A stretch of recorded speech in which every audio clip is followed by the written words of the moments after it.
I know what this is, but let's get your raw reaction, Rania, because I don't think you've ever seen anything like this in our mainstream media. Full day war game exercise that imagines how America would react to a Chinese attempt at essentially invading and taking Taiwan. Here's a sneak peek. As you can see here on the map is a very large concentration of Chinese People's Liberation Army forces at potential ports of debarkation for an invasion. We want to focus on a last-ditch effort to deter. This is a time to be sending the strongest possible message to Beijing, both privately and publicly, that there will be very severe costs if they actually go through with this. China has sort of seen our reaction to Ukraine, and we want to make sure that we're surprising them with how we react here. Hit the Americans as hard as we possibly can in the Western Pacific, keep them out of the fight while we move on Taiwan. I would support an early knockout punch against Guam. I think we start very forcefully with a missile bombardment on Taiwan. I think we want to bring their military to their knees. All right, Stacey, high level here. What just happened with Move 1? China's invaded Taiwan. It began by attacking Taiwan's outlying islands near the mainland. Then it followed it with a large air and missile strike on Taiwan and on U.S. bases in Japan and on U.S. bases in Guam and the Northern Marianas.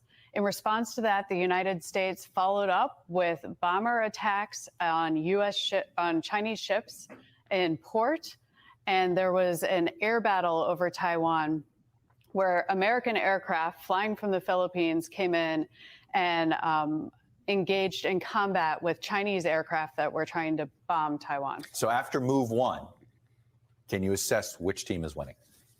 I think it's a stalemate right now. China has strategically blundered by pulling Japan in, and the United States is still well positioned to defend, but China also has a lot of its assets left and has a lot of power that it can apply. Yeah, that's pretty stunning. I'd seen people tweeting about this. I hadn't actually seen it myself. And the first thing that comes to mind is like, it's basically an advertisement for the Pentagon by MSNBC. But more than that, I just want to note that this is important to watch now because it's about Taiwan.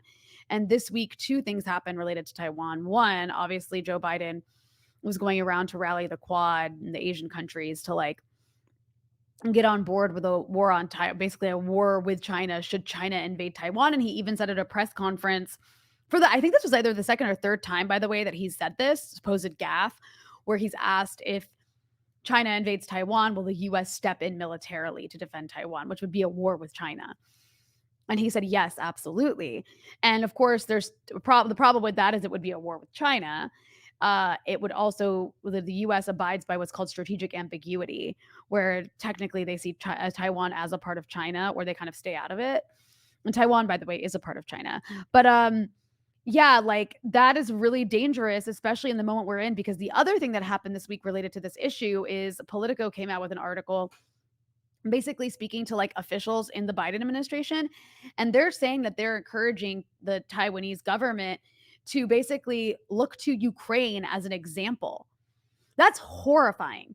Look to you. And the U.S. is even changing the kinds of weapons that it wants to give Taiwan and the kind of training it wants to give to the Taiwanese military, because we know that the U.S. special operations have been on the ground for the last year or so training the Taiwanese military, that they're changing their strategy to be more like the Ukraine scenario, which is horrible because why would you want to be Ukraine? You're just like basically a proxy war for you want to just end up dying and having your territory destroyed for the Americans?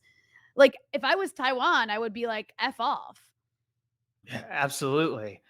Yeah. And as an example of media, it's the Center for New American Security, the think tank, which is funded by weapons contractors, military contractors, and the Pentagon. So we basically, we know Meet the Press tends to be fairly commercial advertising for political elites on Sunday morning, but it's like, have you ever seen anything where like a think tank straight up sponsors like a half-hour program? So they only showed, I think, 10 or 15 minutes of this in the Meet the Press block, but you could log online and watch a full half hour, maybe even 45 minutes or more of this game being played, like this board game, like these just people from think tank playing like a game of Risk, sitting there like trying to conquer China, basically.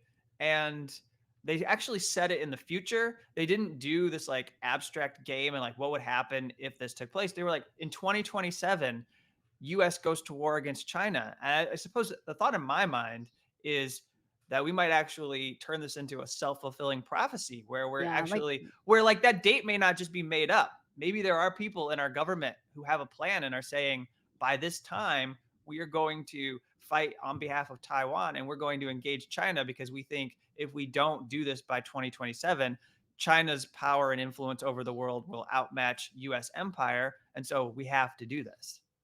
yeah, no, totally. I mean, look at Ukraine. Ukraine was a self-fulfilling prophecy. Yeah.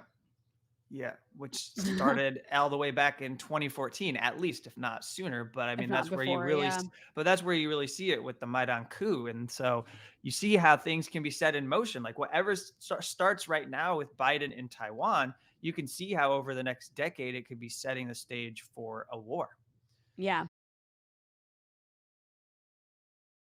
You also make our work possible. I mean, like, you're our us doing this show gives us like extra income that we need to be able to make our work possible, even outside of unauthorized disclosure. So for that, we thank you.